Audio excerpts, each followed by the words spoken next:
June 4th, 2023. San Martín del Camino to Villares de Orbigo. Quote of the day: if we have the attitude it's going to be a great day, it usually is. By Catherine Pulsifer. Song of the day: The Wanderer by Dion. Joke of the day: how much did it cost to build a beaver dam? Answer: an arm and a log. Total distance: 8.8 miles. Total time walked: 4.5 hours. Total steps: 12,422. We left San Martín del Camino around 8 a.m. after a nice breakfast of coffee, toast, and croissant. Last night's dinner was turkey and chicken dishes with soggy fries. Teresa had a nice mixed salad with tuna, and I had a cream veggie soup. Today's walk was once again next to the highway, pretty flat, with little shade and pretty dull landscapes. We arrived in Hospital de Orbigo around 10:30 and had drinks at the albergue there. A nice albergue with some birds, looked like peacocks, walking around on the back lawn. We later found out they were Chinese golden pheasants, thanks to an ID from our good friend Heather. Pretty scenery. Plus, there were a few locals dressed in medieval costumes for a local fiesta that day. We walked around the medieval marketplace and watched the parades. The 13th century stone bridge of Hospital de Orbigo is 200 meters long and boasts 20 arches. There is a 700-year-old legend that is associated with this bridge. In the 15th century, the knight Don Suero de Quiñones fell in love with Lady Leonor, who unfortunately did not return his affections. Don Suero displayed his heartbreak by fasting and donning an iron collar every Thursday to show himself a prisoner of love. A weekly collar wasn't enough to get over the lady's rejection, so in 1434 he announced that he would joust any knight brave enough to fight him on the long bridge of Hospital de Orbigo. When he won 300 lances, he said he would remove the collar and be free of his affliction. Thus became known as the Tournament of the Honorable Passage.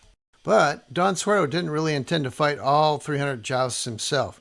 Because there are bros in every century, he managed to convince 9 of his closest friends to fight in his place sometimes, probably on Thursdays when he was hampered by the collar. The contest commenced, and since 1434 was a Jacobean holy year, there were many nobles passing through. Not everyone wanted to fight, however. Those who did not wish to participate were required to throw a glove on the ground and ford the river instead of taking the bridge. Plus, Don Suero and his pals didn't win every joust. The 10 knights combined had broken fewer than 200 lances when the judges, at the king's order, and probably because the jousts were about to impede the annual cattle drive through the city, announced the contest was over and Don Suero was the winner.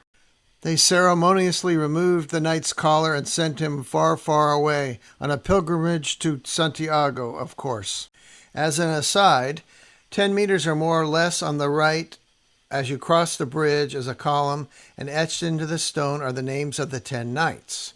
Also, upon winning all his jousts, Don Suero proceeded to Santiago and presented his jeweled iron choker to Santiago at the cathedral. Today, when you enter the museum and the cathedral, there is a statue or bust of a man directly across from the door, and on it, around its neck, is the same iron choker won by Don Quiñones.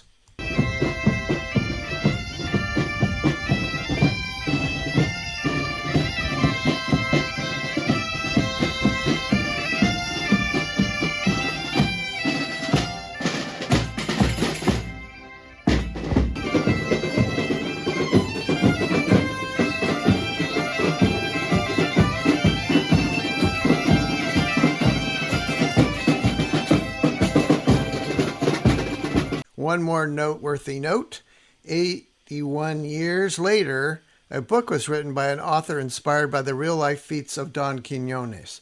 The author was Cervantes, and the book, of course, Don Quixote.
We then walked from Hospital de Orbigo to the Hostel Villares de Orbigo, which is a nice, clean place to stay.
Last night, we skipped the jousting due to rain. We went across the street for a pilgrim's meal.